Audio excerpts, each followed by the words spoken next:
Y hoy quiero comenzar una nueva serie. Hoy quiero hablarles de una serie que le hemos puesto Obediencia. Y ese es el título. Así que para los hermanos que tienen que preparar, vayan viendo, ¿sí? Obediencia. Y hoy yo quiero hablar sobre el costo de la obediencia. Hoy quiero tocar este tema y quiero tomar como pasaje principal Hechos capítulo 5.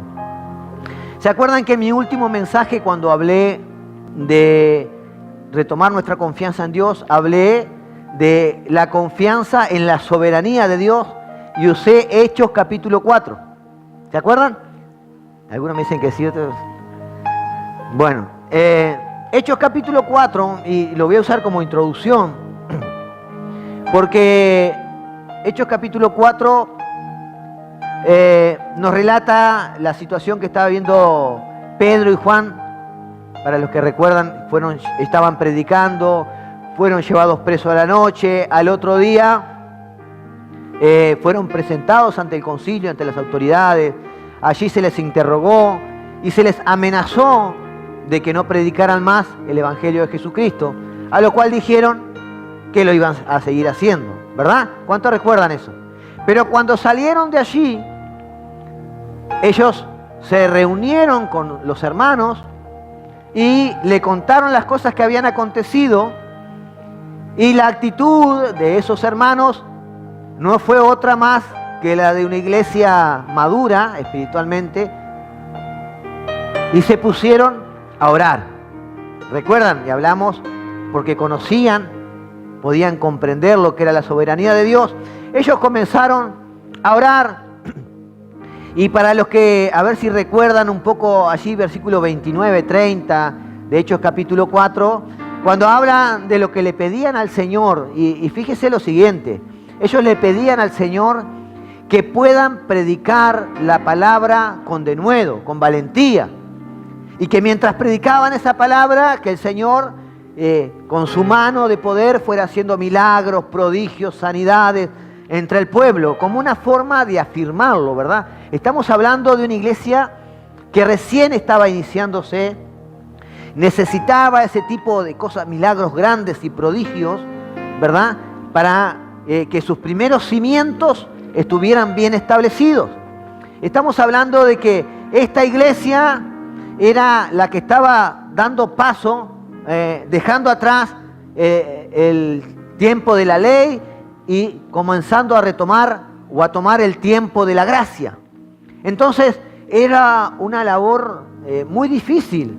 Hoy para nosotros es muy fácil porque tenemos la palabra de Dios armada en un compendio, hay muchos estudios, hay muchos conocimientos de las cosas que han pasado, ¿verdad? Pero era muy difícil porque ellos cuando arrancaron no tenían nada de eso. Ahora, fíjense en la obediencia de aquellos discípulos, aquella obediencia a Jesús de cumplir la gran comisión, de predicar el Evangelio, que aún sabiendo que los iban a llevar preso, ellos se mantuvieron en obediencia. Ahora, yo quiero que vayamos así al capítulo 5,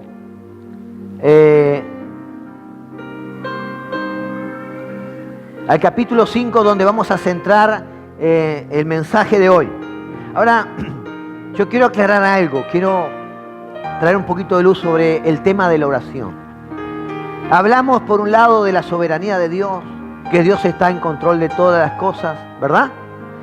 La palabra dice, Jesús cuando nos enseña, nos dice que no nos preocupemos, sino que confiemos en Dios y que presentemos nuestras necesidades. El apóstol Pablo también lo dice, ¿verdad? Presenten sus necesidades. Jesús allí en San Juan 15, hablando de la vid, Él dice que permanezcan en Él y su palabra permanezca en nosotros, y que después le podemos pedir al Padre todo lo que querramos en el nombre de Jesús, que el Padre lo va a conceder. Pero entonces, ¿qué fundamento o qué importancia tiene la oración? Y es algo que quiero aclarar antes de comenzar el tema en sí. Amados, la oración es algo que Dios estableció en su soberanía, ¿verdad? Como un método para que nosotros mantengamos esa comunión con Él. A través de la oración, a través de ese tiempo que usted se toma de agradecerle a Dios, de pedirle y presentarle sus necesidades, usted está diciendo en fe, yo creo que no estoy hablando solo. Yo sé que mi Dios me escucha y mi Padre está recibiendo mis peticiones. Entonces la oración está establecida y asentada en la Biblia una y otra vez, orar sin cesar, ¿verdad? Y es un mandamiento la oración para todo verdadero creyente. ¿Por qué? Porque nos mantiene en perfecta comunión con el Padre. Algunos pueden pensar, pero si el Padre sabe mis necesidades y Él se preocupa por mí. Pero para que tu vida esté realmente conectada, Él en su providencia estableció la oración. Amén. A través de la oración crecemos en fe, a través de la oración crecemos, ¿verdad?, en esa convicción de que Él cuida de nosotros, en esa convicción de que Él es fiel, aunque nosotros muchas veces le fallamos. ¿Cuántas veces hemos presentado peticiones y hemos visto la mano de Dios obrando? ¿Verdad? ¿Y eso qué es lo que logra en nosotros? Logra acrecentar nuestra fe en Él. Entonces es una necesidad. Ahora, yo quiero decirte lo siguiente. Dios no necesita de mi oración para obrar. Está loco el pastor. Por un lado me dice que es necesario orar, pero por otro lado me está diciendo, es necesario para ti y para mí. Es para que tú estés en comunión con Él. Pero Dios no necesita la oración para obrar. Él en su soberanía tiene el control de todas las cosas y en su providencia Él establece ciertas circunstancias para que sus propósitos se cumplan en la vida de cada uno de nosotros. Ahora, es claro que Dios no necesita de la oración para obrar, porque cuando Dios hizo la creación no había nadie orando. No, es algo que es necesario para ti y para mí. Necesitamos ir a la intimidad, necesitamos ir a la presencia de Dios en oración y que cultivar esa comunión con Él. Amén. Dicho esto, quiero invitarte a que abras tu Biblia en Hechos capítulo 5, versículo 12 en adelante. Hechos capítulo 5, versículo 12 en adelante.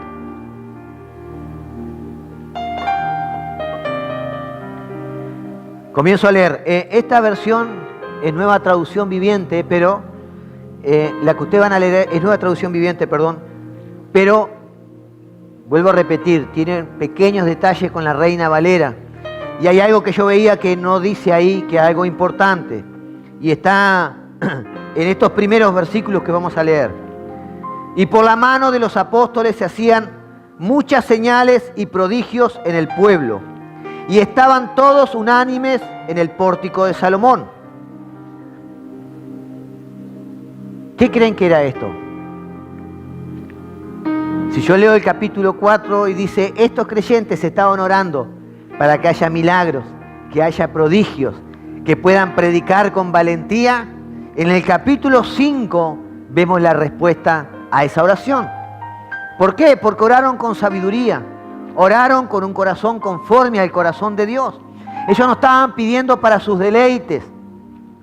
Ellos sabían que el propósito de Dios y el mandato de Dios era predicar y hacer discípulos.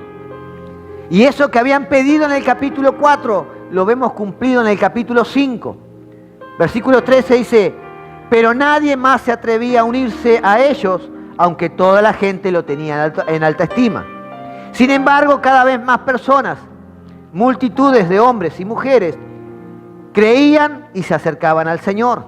Como resultado del trabajo de los apóstoles, la gente sacaba a los enfermos a las calles, en camas y camillas, para que la sombra de Pedro cayera sobre alguno de ellos cuando él pasaba.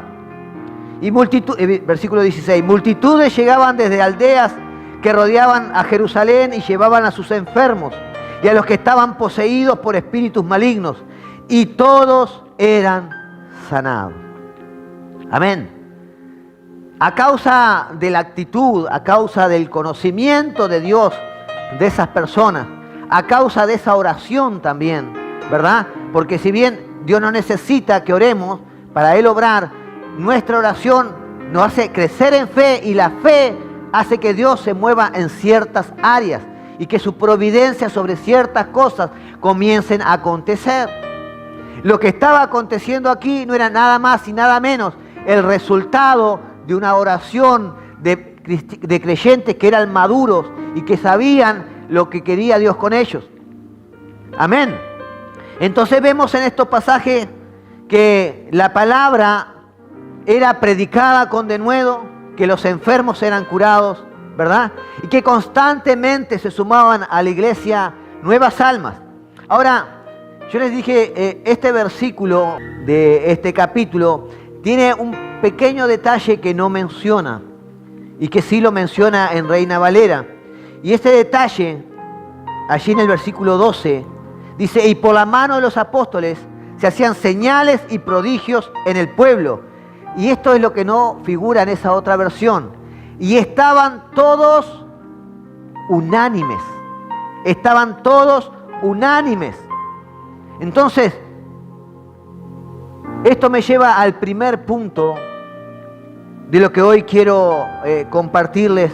El poder de Dios se hace manifiesto, se despliega sobre toda su iglesia. Cuando una iglesia que está enfocada en cumplir, en obedecer el mandato de Dios, ese poder se manifiesta de manera sobrenatural y nuestras oraciones comienzan a ser escuchadas y respondidas de una forma como nunca antes. ¿Por qué? Porque nuestras oraciones están conforme al corazón de Dios. Amén. Entonces esta iglesia venía transitando sus primeros pasos, pero estaba viviendo un continuo avivamiento, un continuo crecimiento. Milagros acontecían, ¿verdad? Pero si hay algo que recalca la palabra y si el Espíritu Santo inspiró esto, es porque algo importante es que esta iglesia estaba unida. Esta iglesia permanecía unánime. Y yo quiero decirle algo. Esta iglesia no tenía estos lugares como tenemos nosotros hoy. Ellos estaban ocupando, un lugar en el pórtico de Salomón, que era un pórtico construido por el rey Salomón, ¿verdad? Y ellos ahí estaban habitando. Ahí ellos estaban compartiendo. Si leemos los primeros versículos o los primeros capítulos del libro de Hechos, vemos que algunos vendían sus propiedades para compartir con los demás. Y era una manera de vivir en unidad, en armonía, que eso hacía que el poder de Dios se manifestaba de una forma especial. Estaban viviendo un avivamiento, estaban siendo multiplicados, porque estaban comprendiendo lo que realmente Dios estaba demandando. Ellos no estaban ahí reunidos pidiendo, Señor, yo quiero mi casa, quiero mi auto, ¿verdad? Quiero un trabajo, Ellos sabían que ellos se ocupaban de la obra de Dios. Dios iba a proveer todo lo que ellos necesitaban. Y lo vemos en la oración en el capítulo 14, cuando ellos, así versículo 29-30, cuando ellos, Señor, danos el valor para predicar. Ellos no estaban diciendo, saca a estas personas. Danos el valor para predicar. Y amados, eso pasa en una iglesia que realmente entiende lo que es la obediencia a Dios. Los discípulos, más allá de la persecución, más allá de estar, viviendo una vida en la cual continuamente acechaban a aquellos religiosos, porque se sentían atacados, porque estaban acostumbrados a que ellos eran la palabra mayor con respecto a lo que era Dios. Pero algo había acontecido que había cambiado todo. Ya las personas no les estaban siguiendo, sino que las personas se acercaban a los apóstoles y a los discípulos para buscar un milagro y para conocer más de Dios. Lo que segundo que yo veo en este pasaje es que las bendiciones de Dios parecen invitar a la persecución, ¿verdad? Cuando usted está siendo bendecido, Y cuando me refiero a persecución, me refiero a actitudes de celo, de envidia. Y acá lo vemos, ¿verdad? Los propios religiosos actuaron de esa forma. Es increíble como no solo en el mundo, sino dentro de la iglesia. Cuando Dios comienza a usarte, cuando Dios comienza a darte dones y comienza, ¿verdad?, a prosperarte, comienza a bendecirte, aún los propios hermanos comienzan a actuar de una forma que asusta, ¿verdad? Entonces, paradójicamente, toda bendición viene acompañada de una persecución. Ahora yo quiero decirte que nadie fue más bendecido que Jesús, el Hijo de Dios. Pero Él experimentó la persecución. Él experimentó lo oprobio, ¿verdad? Nadie más que Él, o de la forma que Él lo experimentó. Sin embargo, Él terminó siendo bendecido, sentado a la diestra del Padre. Amén. Tomando toda autoridad. Entonces, yo quiero decirte esto, que si tú no quieres ser condenado, no quieres ser criticado, si tú no quieres despertar la envidia de otras personas, no hables de Dios, no hables de Jesús. Entonces vas a ver que no se despiertan. Esos fariseos, ¿verdad?, que están ahí esperando que aquel hermano comenzó a crecer, comenzó a ser usado por Dios. Increíblemente, esto es así. En el versículo 17 dice que el sumo sacerdote y sus funcionarios, que eran los saduceos, se llenaron de envidia al escuchar lo que había pasado. Se llenaron de envidia. Ahora, una de las razones por la cual la envidia llega a nuestra vida es porque es algo natural en nosotros. Está en nuestra carne. La envidia es una experiencia humana común. Ninguno de los que estamos acá podemos decir que estamos libres. Ninguno de los que estamos acá podemos decir que en algún momento vemos a otra persona prosperar y ahí ese cierto, vino ese pensamiento, ¿verdad? Y la envidia es algo que genera amargura, es algo que genera un dolor emocional, es algo que genera una molestia, es una irritación. Y esa envidia viene cuando vemos, por ejemplo, hermanos que reciben dones, cuando vemos a otros creyentes que van avanzando y están haciendo cosas que yo llevo más tiempo quizás en iglesia y no he podido hacer, ¿verdad? Cuando otros reciben los aplausos que a mí me gustaría recibir, o cuando vemos, ¿verdad?, a otros hermanos que de una forma u otra están creciendo y están teniendo actitudes que provocan envidia. Ahora yo quiero decirte algo, ¿cómo yo puedo combatir esa envidia? Y esto, hermanos, vuelvo a repetir, es algo natural en nosotros, porque está en nuestra carne. El hecho es que nosotros no le prestamos atención y no buscamos cambiar el pensamiento de envidia cuando viene a nuestra mente. Y hay algo que yo aprendí hace mucho tiempo, y es celebrar la obra de Dios en aquella persona que está prosperando. No solamente traer la gloria a Dios, sino poder gozarme con esa otra persona que está prosperando, que está creciendo, que está avanzando. Entonces, combatir esa inclinación de la carne, amados, es haciendo algo contrario a lo que viene a nuestra mente y a nuestro corazón. Si yo dejo que eso anide, ¿verdad?, en mí, puede traer consecuencias muy graves para nuestra vida. Porque la envidia puede ser la puerta de muchas cosas. Ahora, el antídoto para la envidia es la gratitud con lo que Dios te dio. Si tú eres agradecido con lo que Dios te dio, ¿verdad?, y comienzas a entender que lo que no tienes es porque Dios no lo considera necesario para el propósito que Él estableció para tu vida. ¿Verdad? Pero a veces queremos tener lo que otros tienen. Y eso nos genera problemas.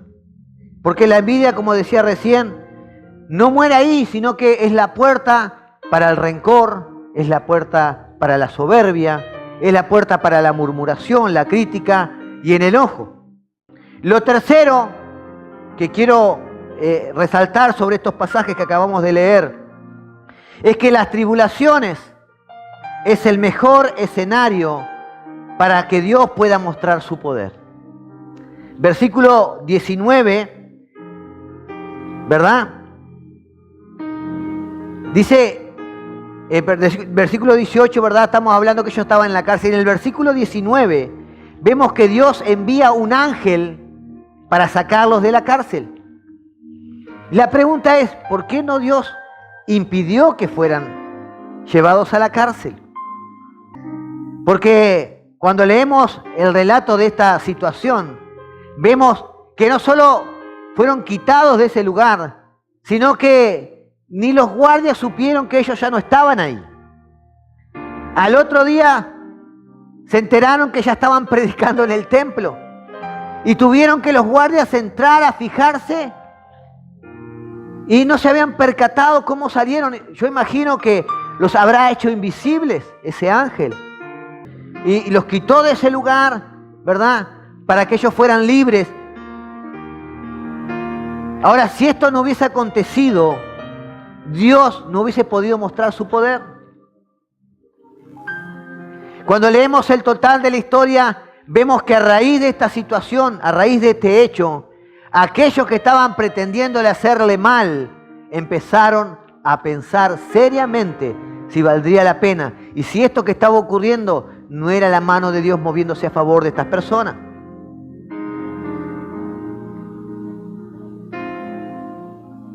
Vemos que a través de esta tribulación, Dios es glorificado. A través de esta tribulación, las personas vieron el respaldo de Dios sobre la vida de aquellos apóstoles. Ahora quiero decirte lo siguiente, Dios no tiene límites en la alternativa que Él pueda usar. Porque si tú comienzas a ver las Escrituras, aquí vemos a Dios quitándolos de la cárcel. En otras oportunidades, vemos que Dios hace que haya un terremoto, se sacuden, todas las puertas de la cárcel se abren y ellos salen. Pero en otra situación, vemos a Juan el Bautista en la cárcel. Las puertas no se abrieron. Él no fue liberado, sino que fue decapitado.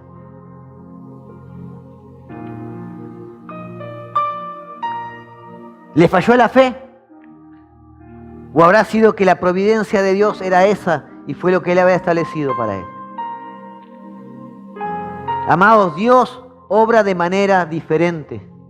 A veces con un matrimonio puede obrar de una forma, con otro matrimonio puede obrar de otra forma. En la vida de una persona obra de una forma y en la vida de otra persona obra de otra forma.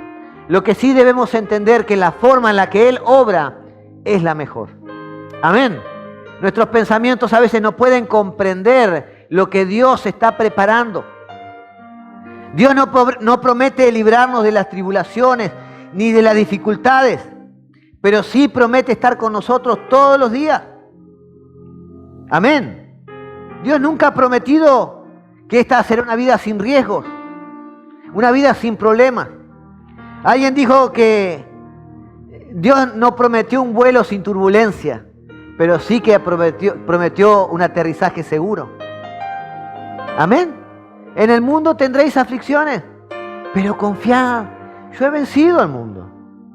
Entonces todas esas situaciones que puedas estar pasando, si tú puedes comprender la soberanía de Dios, de que Dios está en control, si tú puedes lograr entender que tú te tienes que mantener en obediencia a Dios, vas a ver la mano de Dios de una forma sobrenatural. Y Dios necesita hacer que esas situaciones a veces lleguen a puntos límites. Dios necesita a veces permitir que ciertas situaciones no den otra opción a un milagro sobrenatural para que Él sea glorificado, para que la fe de otros puedan crecer, para aquellos que no le conocen le puedan conocer como un Dios poderoso. A veces no comprendemos el obrar de Dios en nuestras vidas y capaz que nos enojamos y cómo a Él le fue tan bien y cómo a mí yo tengo todavía estas pruebas. ¿Y será que Dios te va a dar algo mayor? ¿O será que seguirás siendo tan cabeza dura como el pueblo de Israel? Que sigues quejándote y el Señor te mantiene en ese desierto hasta que aprendas de una vez por todas la lección. ¿Y Dios te quiere ayudar en su misericordia? Claro que sí. Pero necesitas doblegar ese orgullo. Necesitas ser humilde, necesitas reconocer que Dios está en control. Amén. Amados, Dios no ignora los movimientos de Satanás. ¿Ustedes creen que a Dios le sorprende algo que Satanás haga? No. Él permite eso y a su vez lo usa para su gloria. A veces, decía la otra vez, muchos habrán pensado, ay, esto de la pandemia se le escapó de las manos de Dios. ¿Verdad? Ay, esto que Satanás está haciendo con esta persona se le escapó de las manos de Dios. Dios permite en su misericordia para hacernos crecer, para enseñarnos. Y si eres un verdadero creyente que amas a Dios, tienes que estar sujeto, ¿verdad?, a entender que Dios al que ama, disciplina. Y la disciplina de Él es a veces permitir ciertas cosas en tu vida. Lo cuarto que entendemos en este pasaje es que Dios no nos ha dejado en este mundo para quitarnos los riesgos.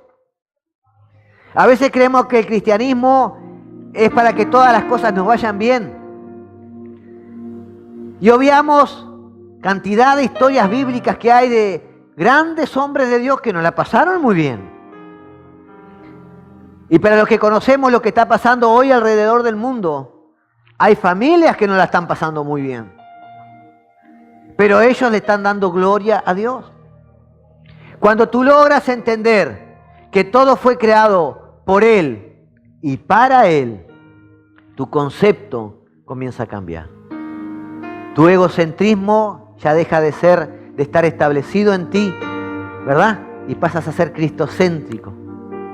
Y te comienzas a olvidar o dejar de lado tus preocupaciones, comienzas a confiar en Él, comienzas a permitir que Él siga trabajando, ¿verdad? Y aunque muchas cosas te puedan generar dudas porque estaba acostumbrado al control, Dios comienza a obrar de manera sobrenatural. Ahora, versículo 20 dice que el ángel lo sacó de la cárcel y le dijo, no vayan más al templo porque los van a meter preso. ¿Fue así la historia? No. ¿A dónde lo mandó el ángel?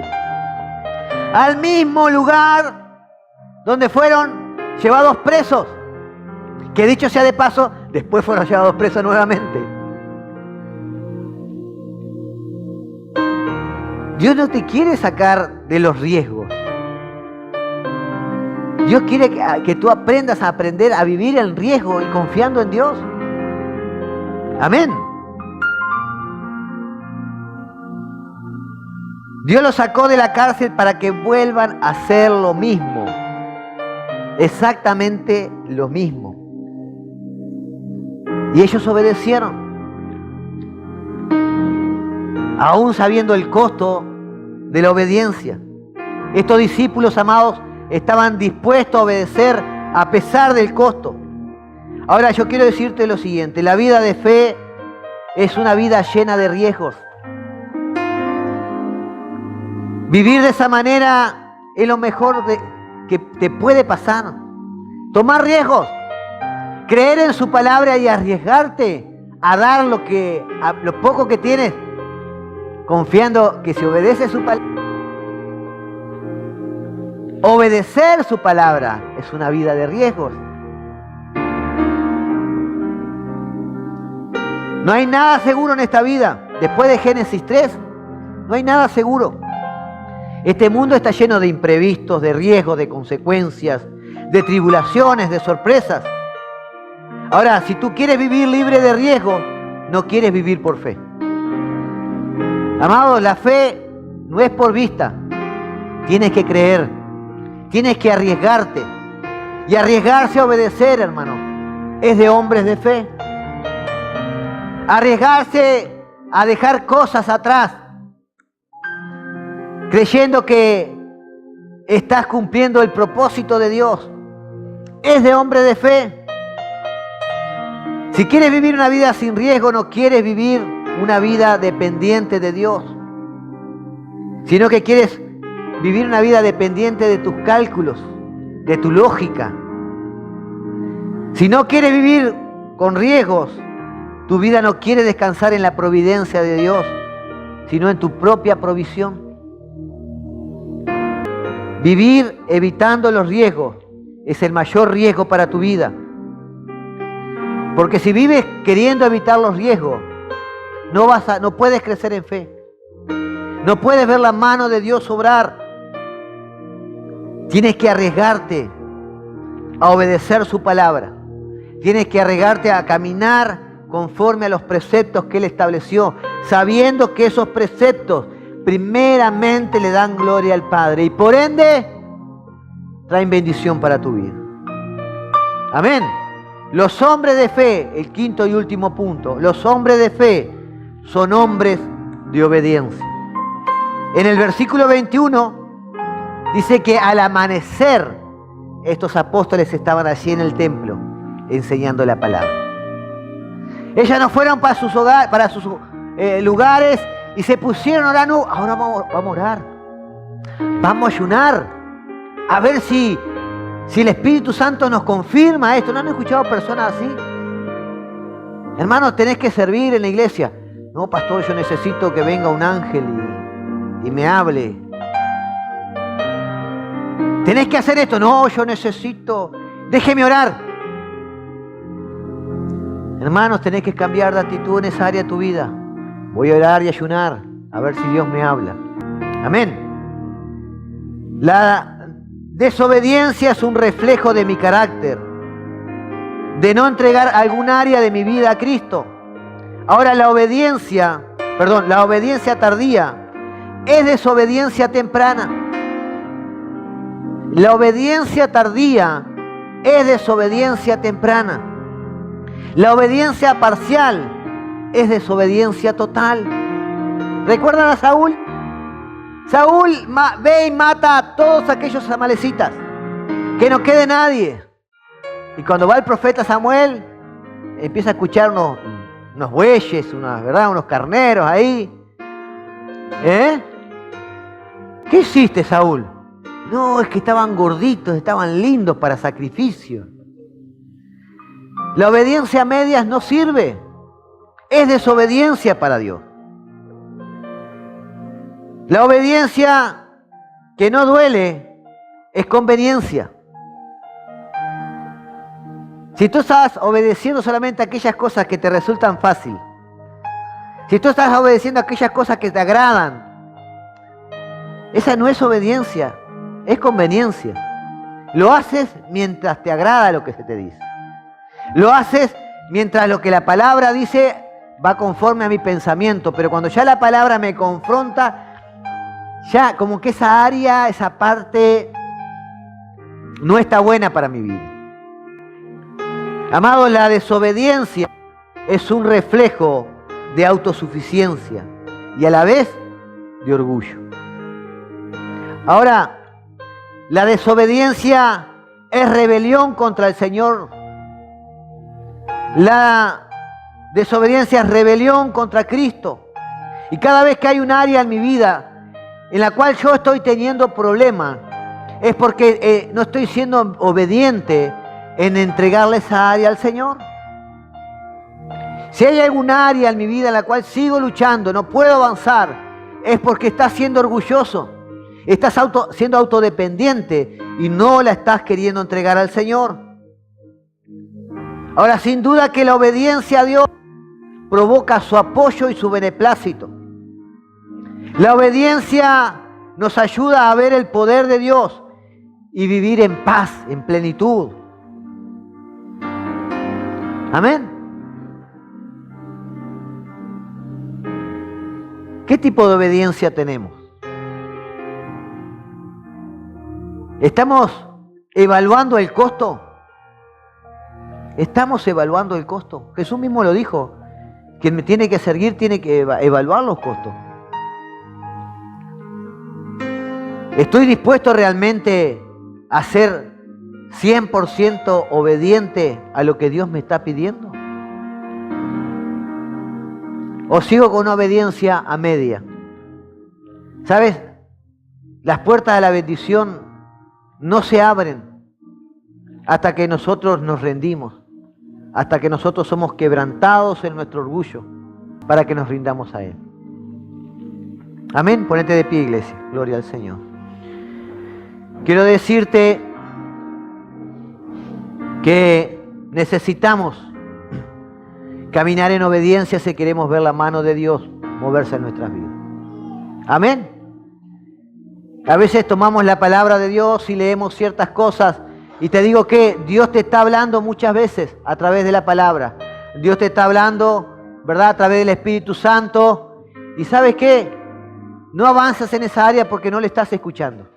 O le estás escuchando y no estás obedeciendo. Estás siendo todavía autosuficiente y no estás entendiendo que necesitas doblegar tu orgullo, rendirte a Él para que las puertas de la bendición se abran. Amén. ¿Cuántos quieren caminar en verdadera obediencia a Dios? Bueno, eso es una decisión que tú y solo tú puedes tomar. Amén. Tú y solo tú, ni yo, ni tu hermano, ni tu cónyuge puede tomarlo. Ahora, quizás el no comprender